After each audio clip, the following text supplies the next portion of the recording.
परिचय। छात्रों, आज हम जैव प्रौद्योगिकी और इसके प्रक्रमों को जानेंगे। क्या कोई शब्द जैव प्रौद्योगिकी को परिभाषित कर सकता है? हाँ सर। सर, ये एक प्रौद्योगिकी है जिसका उपयोग उत्पादों को रूपांतरित करने और मानव जीवन हेतु उन्हें उपयोगी बनाने के लिए किया जाता है। बहुत अच्छे। वे प्रक्रम क्या हैं जिन्हें हम जैव प्रौद्योगिकी में शामिल करते हैं? सर, इसमें कृत्रिम डीएनए का निर्माण शामिल है। सही कहा। डीएनए का क्या अर्थ है? सर, डीऑक्सी रिबोन्यूक्लिक अम्ल। सही कहा। तो आओ इस पाठ में हम जैव प्रौद्योगिकी के सिद्धांत और प्रक्रमों के बारे में विस्तार से चर्चा करेंगे।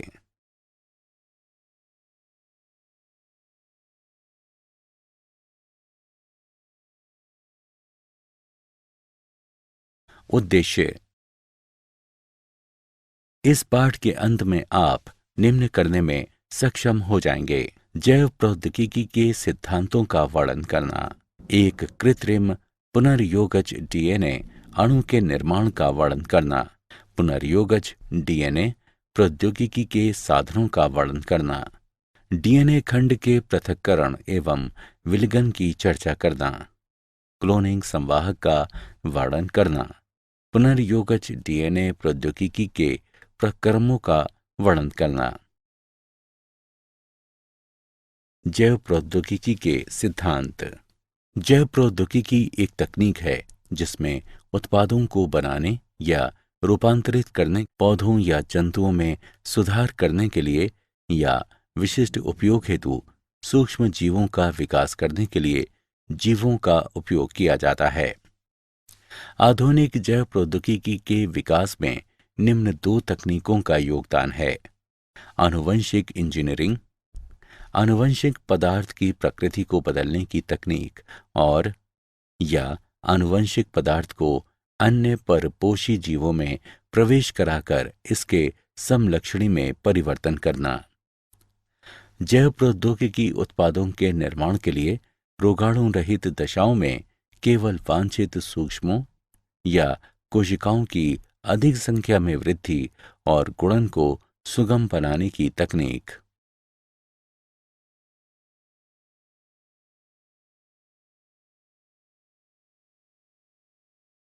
आनुवंशिक इंजीनियरिंग के सिद्धांतों का विकास।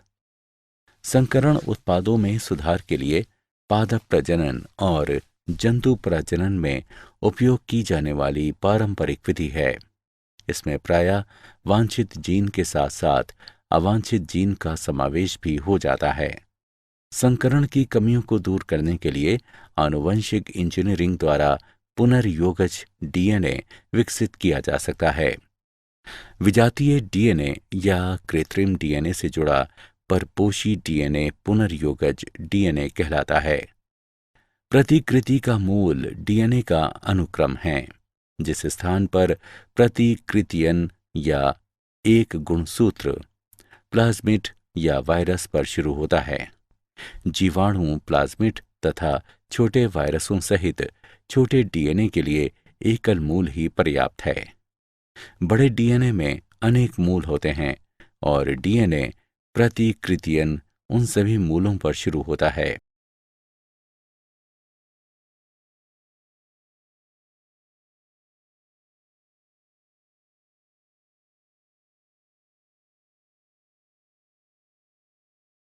कृत्रिम पुनर्योगज डीएनए अणु का निर्माण।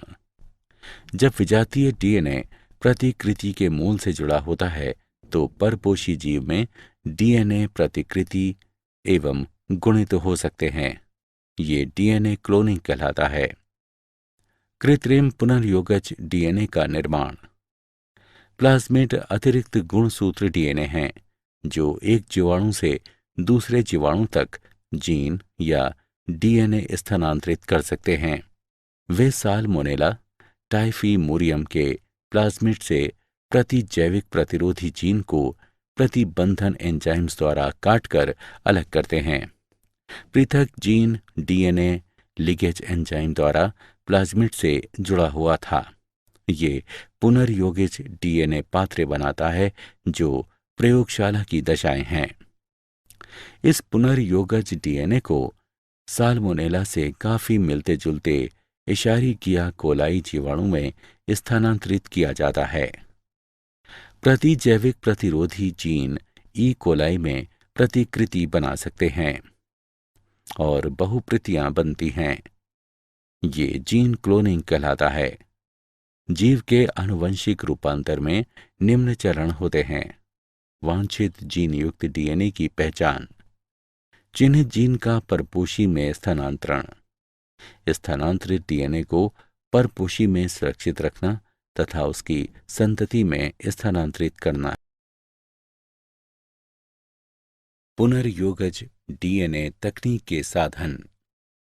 प्रतिबंधन एंजाइम। प्रतिबंधन एंजाइम न्यूक्लिएजेस कहलाने वाले एंजाइमों के वर्ग में आते हैं। ये एंजाइम डीएनए द्विकुंडलिनी को विशिष्ट अनुक्रम पर काट सकते हैं। ये दो प्रकार के होते हैं: एक्सोन्यूक्लिएज, एंडोन्यूक्लिएज। एक्सोन्यूक्लिएज ये एंजाइम डीएनए के सिरों से न्यूक्लियोटाइड को अलग करते हैं। एंडोन्यूक्लिएज ये डीएनए के भीतर विशिष्ट स्थलों पर काटते हैं। ये एंजाइम डीएनए में पैलिंड्रोमिक न्यूक्लियोटाइड अनुक्रम कहलाने वाले विशिष्ट अनुक्रमों की पहचान करते हैं।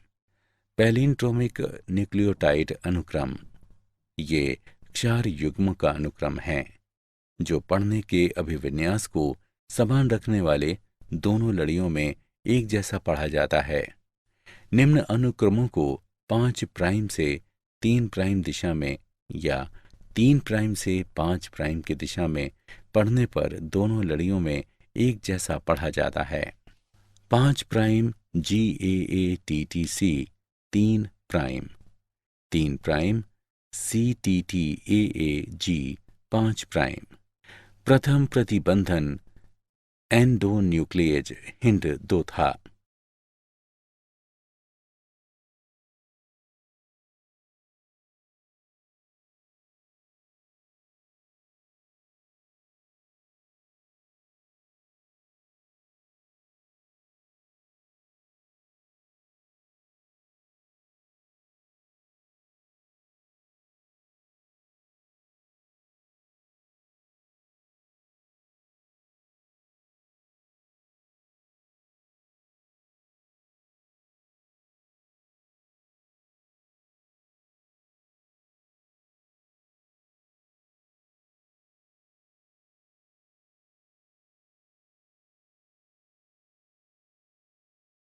प्रतिबंधन एंडोन्यूक्लिएज एंजाइम की क्रिया द्वारा पुनर्योगज डीएनए के निर्माण में चरण।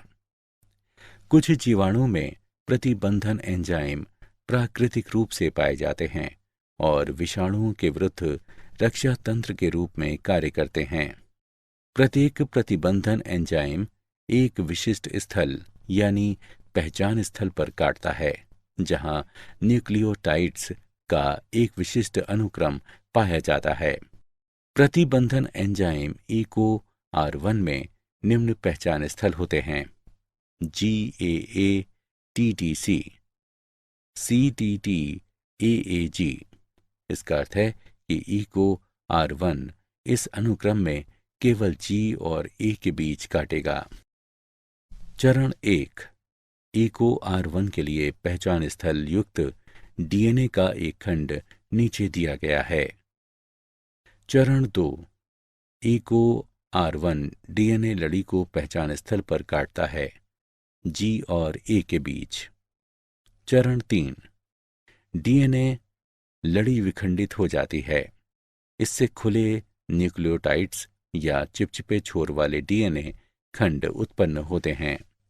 अन्य प्रतिबंधन एंजाइम उदाहरण के लिए हिंड 2 में सीध में काटता है और बंद न्यूक्लियोटाइड वाले डीएनए खंड उत्पन्न करता है। ये खंड अनासंजी सिरे कहलाते हैं। चिपचिपे सिरे और अनासंजी सिरे एक अन्य डीएनए एंजाइम लीकेज द्वारा बंधन कहलाने वाली प्रक्रिया में आपस में जोड़े जा सकते हैं। डीएनए लीकेज डीएनए की मरम्मत और प्रतिकृतियन में शामिल होते हैं।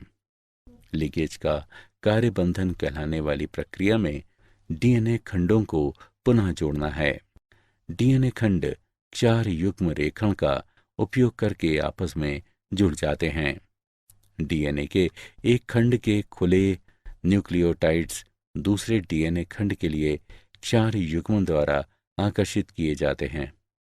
खंड एंजाइम डीएनए लीकेज द्वारा जुड़े होते हैं, जो खंडों को उनकी शर्करा फॉस्फेट रीढ़ पर जोड़ते हैं। यदि डीएनए खंड अलग अलग स्रोतों से है तो पुनर्योजन डीएनए उत्पन्न होता है।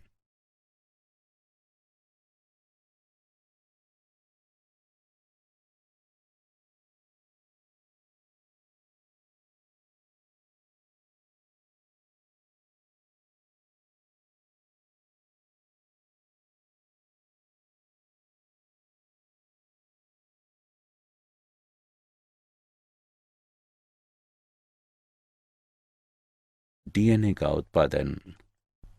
पुनर्योगज डीएनए का उत्पादन प्रतिबंधन एंजाइम ईको की क्रिया के परिणाम स्वरूप होता है और बंधन को निम्नलिखित आरेख में दर्शाया गया है। एंजाइम दोनों डीएनए को समान आमाप पर काटता है। उसके बाद दोनों डीएनए खंडों को चिपचिपे सिरों पर जोड़ा जा सकता है और इसके फलस्वरूप पुनर्योगज डीएनए बनता है।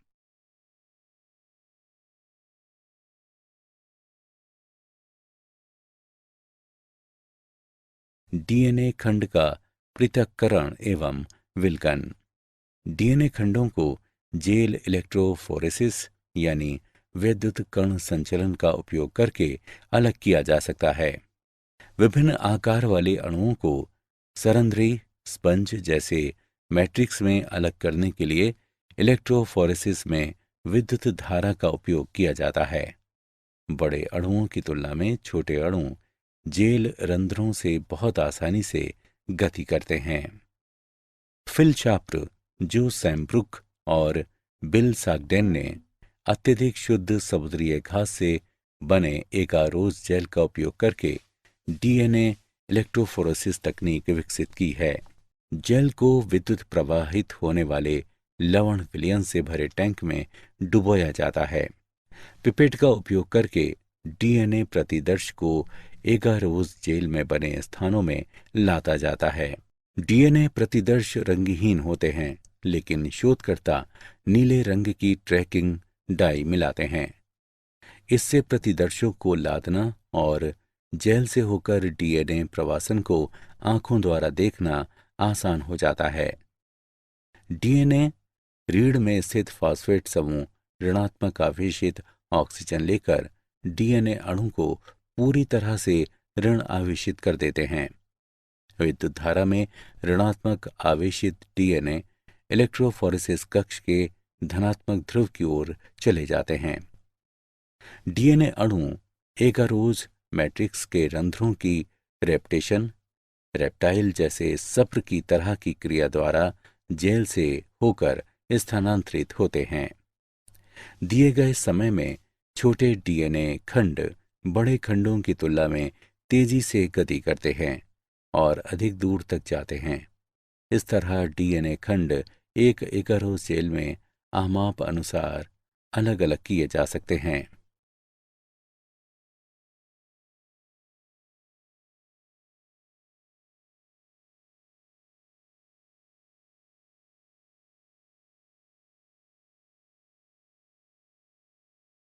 क्लोनिक संवाहक। एक डीएनए अणु जो विजातीय डीएनए को एक परपोषी की कोशिका में ले जाता है, जीवाणु कोशिका के भीतर प्रतिकृति बनाता है और स्वयं की अनेक प्रतियां उत्पन्न करता है और विजातीय डीएनए क्लोनिंग संवाहक कहलाता है। क्लोनिंग संवाहक प्रतिबंधन एंजाइमों के लिए अगले महत्वपूर्ण साधन हैं। सामान्य क्लोनिंग संवाहक प्लाज्मिड और जीवाणु भोजी हैं। एक संवाहक में क्लोनिंग को आसान करने के लिए निम्न विशेषताओं की आवश्यकता होती है। प्रतिकृतियन की उत्पत्ति यानी मूल। यह एक अनुक्रम है जहां से प्रतिकृतियन की शुरुआत होती है और डीएनए का कोई भी टुकड़ा जब इस अनुक्रम से जुड़ जाता है तो अगली कोशिकाओं में प्रतिकृतियन कर सकता है। वर्ण योग्य चिन्हक। मूल ओरी के साथ संवाहक को वर्ण योग्य चिन्हक की भी आवश्यकता होती है जो रूपांतरजों और अरूपांतरजों की पहचान करने में सहायता करते हैं। उदाहरण के लिए एम्पिसिलिन, क्लोरैम्फेनिकोल, टेट्रासाइक्लिन आदि जैसे प्रतिजैविकों के प्रति प्रतिरोध क्रोडित करने वाले जीनों का वर्ण योग्य चिन्हकों के रूप में उपयोग किया जाता है।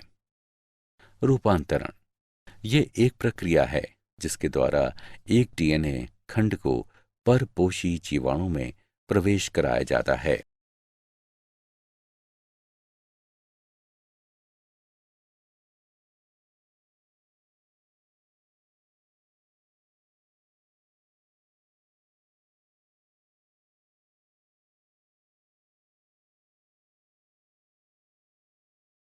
क्लोनिंग संवाहक।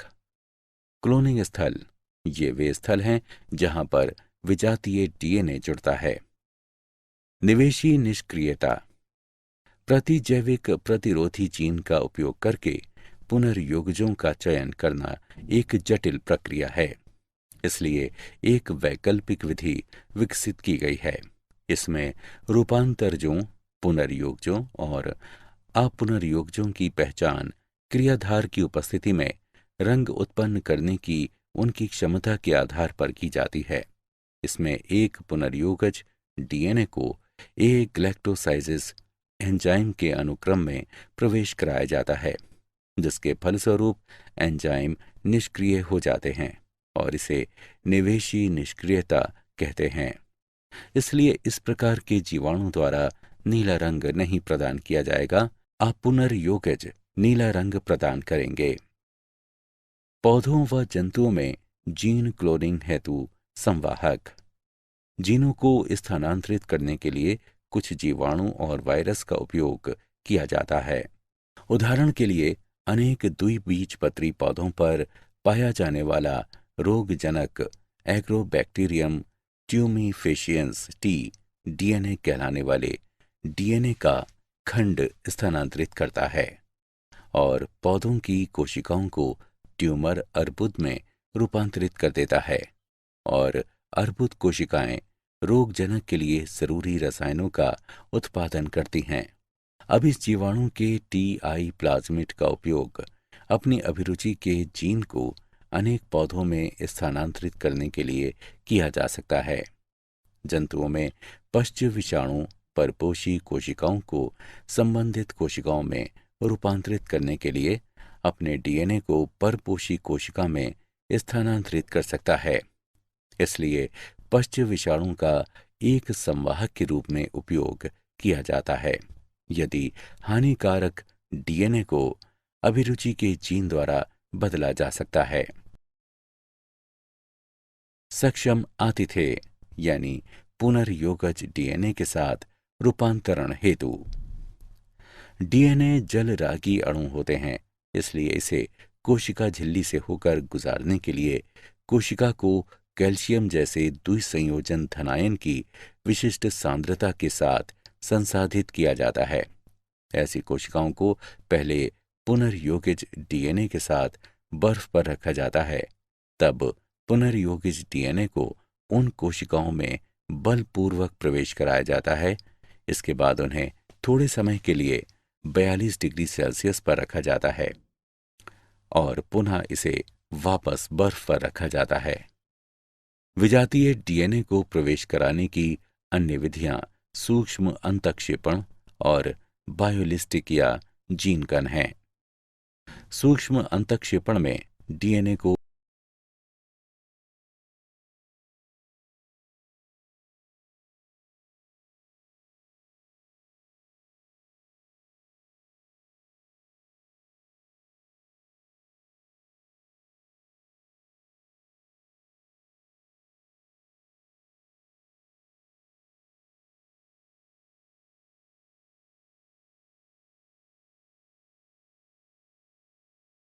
पुनर्योगज के प्रक्रम।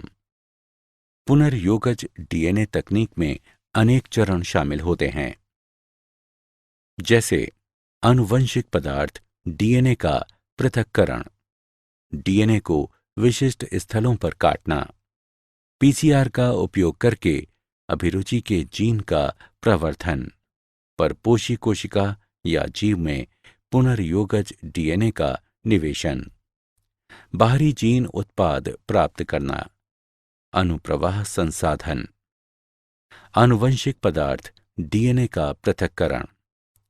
प्रतिबंधन एंजाइम की क्रिया के लिए डीएनए को शुद्ध रूप में प्राप्त किया जाना चाहिए।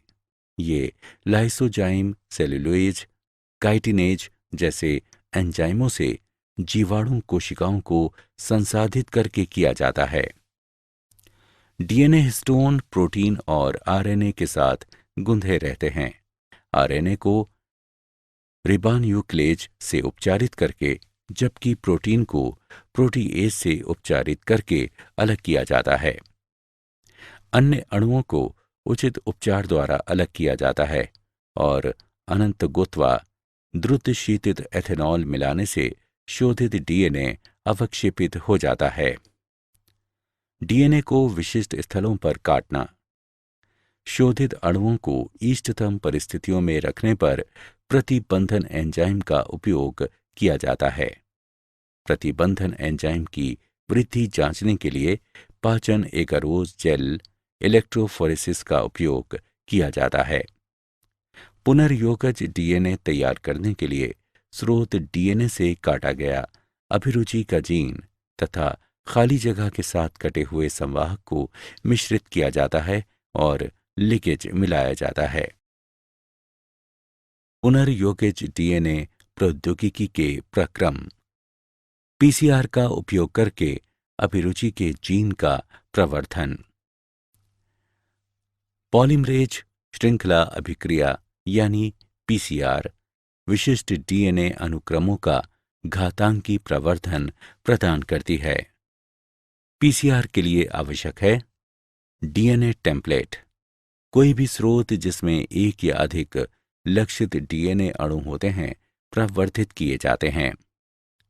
उपक्रमक समान G+C सामग्री के साथ साथ लगभग 10 से 18 न्यूक्लियोटाइड्स के रासायनिक संश्लेषित अल्प न्यूक्लियोटाइड का युग्म उपक्रमकों के रूप में कार्य करता है, जो एक दूसरे के प्रति सीधे डीएनए संश्लेषित करते हैं।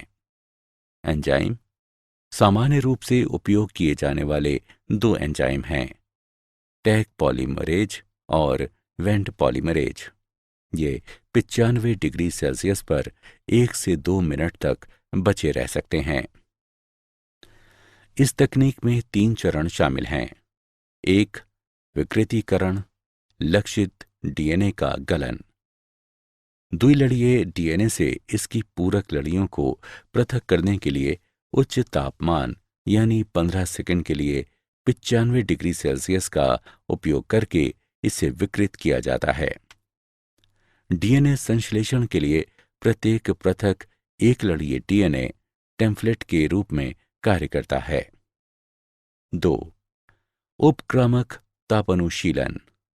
विकृत डीएनए लड़ियों के लिए 2 अल्प न्यूक्लियोटाइड उपक्रमकों का तापानुशीलन अतिरिक्त उपक्रमक मिलाकर और 60 सेकंड के लिए लगभग 68 डिग्री सेल्सियस तापमान कम करके किया जा सकता है। उपक्रमक हाइड्रोजन बंध बनाते हैं जो डीएनए अनुक्रम के दोनों सिरों पर डीएनए का तापानुशीलन करता है। 3. उपक्रामकों का विस्तार, बहुलकीकरण। डीएनए पॉलीमरेज उपक्रामकों को बढ़ाने के लिए उपक्रामक की बहुलकीकरण प्रक्रिया की शुरुआत करता है, जिसके परिणाम स्वरूप लक्षित डीएनए अनुक्रम की प्रतियों का संश्लेषण होता है। उपयोग किए जाने वाले 2 एंजाइम टैग पॉलीमरेज और वेंट पॉलीमरेज हैं। पुनर्योगज डीएनए प्रौद्योगिकी के प्रक्रम। परपोषी कोशिका या जीव में पुनर्योगज डीएनए का निवेशन। यदि पुनर्योगज डीएनए को जिसमें प्रतिजैविक एम्पिसिलिन प्रतिरोधी जीन स्थित होता है, ई कोलाई कोशिकाओं में स्थानांतरित किया जाता है, तो परपोषी कोशिका एम्पिसिलिन प्रतिरोधी कोशिकाओं में रूपांतरित हो जाती हैं। इस स्थिति में एम्पिसिलिन प्रतिरोधी जीन वर्ण योग्य चिन्ह कहलाता है। बाहरी जीन उत्पाद प्राप्त करना। विजातीय डीएनए जीन अभिव्यक्ति द्वारा वांछित प्रोटीन उत्पन्न करने के लिए प्रायः गुणित हो जाता है। जब प्रोटीन कूट लेखन जीन की किसी विषमजात परपोषी में अभिव्यक्त होता है तो इसे पुनर्योगज प्रोटीन कहते हैं। अधिक मात्रा में उत्पादों को उत्पन्न करने के लिए 100 से 1000 लीटर आयतन वाले बायोरिएक्टर का उपयोग किया जाता है। बायोरिएक्टर वृद्धि परिस्थितियों यानी तापमान, पीएच, क्रियाधार, लवण, विटामिन, ऑक्सीजन का उपयोग करके वांछित उत्पाद प्राप्त करने के लिए अनुकूलतम परिस्थितियां प्रदान करता है। प्रायः विलोडन प्रकार के बायोरिएक्टर का उपयोग किया जाता है जो सामान्यतः बेलनाकार होते हैं या जिनके आधार घुमावदार होते हैं। विलोडक बायोरिएक्टर में ऑक्सीजन उपलब्धता व उसके मिश्रण का काम करते हैं। विकल्पतः हवा बुलबुले के रूप में बायोरिएक्टर में भेजी जा सकती है। एक बायोरिएक्टर में निम्न घटक होते हैं: 1 प्रक्षोभक तंत्र, ऑक्सीजन प्रदाय तंत्र, झाग नियंत्रण तंत्र, तापक्रम नियंत्रण तंत्र, पीएच नियंत्रण तंत्र और प्रतिचयन प्रद्वार।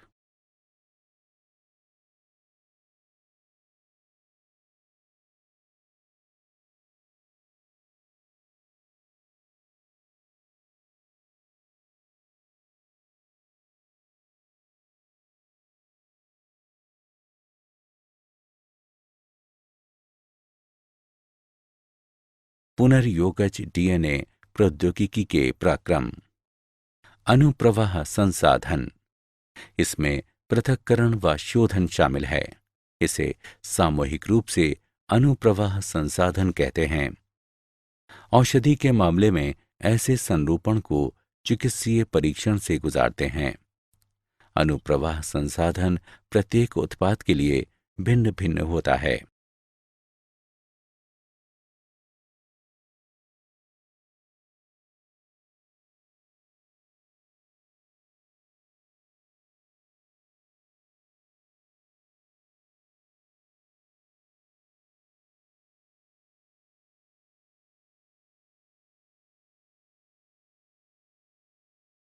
क्या आप जानते हैं आनुवंशिक रोगों से नवजात शिशुओं की मृत्यु के बारे में पहले से डॉक्टरों को ये पता कि इसके लिए कौन दोषी है चल जाता है। अब वैज्ञानिकों ने नियमित चिकित्सा देखभाल के लिए जीन मैपिंग के करीब पहुंचकर 1 सप्ताह के बजाय कुछ ही दिनों में उन शिशुओं के डीएनए के कुट लेखन का एक तरीका खोज लिया है। सिर्फ 50 घंटों में हम नवजात शिशु के जीनोम का विकोडन और व्याख्या कर सकते हैं। सारांश। आइए हमने जो कुछ सीखा है उसे संक्षेप में दोहराएं। जैव प्रौद्योगिकी एक तकनीक है जिसमें उत्पादों को बनाने या रूपांतरित करने, पौधों या जंतुओं में सुधार करने के लिए या विशिष्ट उपयोग हेतु सूक्ष्म जीवों का विकास करने के लिए जीवों का उपयोग किया जाता है। संकरण की कमियों को दूर करने के लिए आनुवंशिक इंजीनियरिंग द्वारा पुनर्योगज डीएनए विकसित किया जा सकता है। जब विजातीय डीएनए प्रतिकृति के मूल से जुड़ा होता है तो परपोषी जीव में डीएनए प्रतिकृति व गुणित हो सकते हैं। ये डीएनए क्लोनिंग कहलाता है। प्रतिजैविक प्रतिरोधी जीन ई कोलाई में प्रतिकृति बना सकते हैं और बहुप्रतियां बनती हैं। ये जीन क्लोनिंग कहलाता है। प्रतिबंधन एंजाइम डीएनए द्विकुंडलिनी को विशिष्ट अनुक्रम पर काट सकते हैं। पुनर्योगज डीएनए प्रतिबंधन एंजाइम को पुनर्योगज डीएनए प्रतिबंधन एंजाइम EcoR1 और बंधन की क्रिया द्वारा उत्पन्न किए जा सकते हैं। डीएनए खंडों को जेल इलेक्ट्रोफोरेसिस यानी विद्युत कण संचलन का उपयोग करके अलग किया जा सकता है। एक डीएनए अणु जो विजातीय डीएनए को एक परपोषी कोशिका में ले जाता है, जीवाणु कोशिका के भीतर प्रतिकृति बनाता है और स्वयं की अनेक प्रतियां उत्पन्न करता है और विजातीय डीएनए क्लोनिंग संवाहक कहलाता है। पुनर्योगज डीएनए तकनीक में अनेक चरण शामिल होते हैं। आनुवंशिक पदार्थ का पृथक्करण, आनुवंशिक पदार्थ यानी डीएनए का पृथक्करण, डीएनए को विशिष्ट स्थलों पर काटना, पीसीआर का उपयोग करके अभिरुचि के जीन का प्रवर्धन, परपोषी कोशिका जीव में पुनर्योगज डीएनए का निवेशन, बाहरी जीन उत्पाद प्राप्त करना, अनुप्रवाह संसाधन,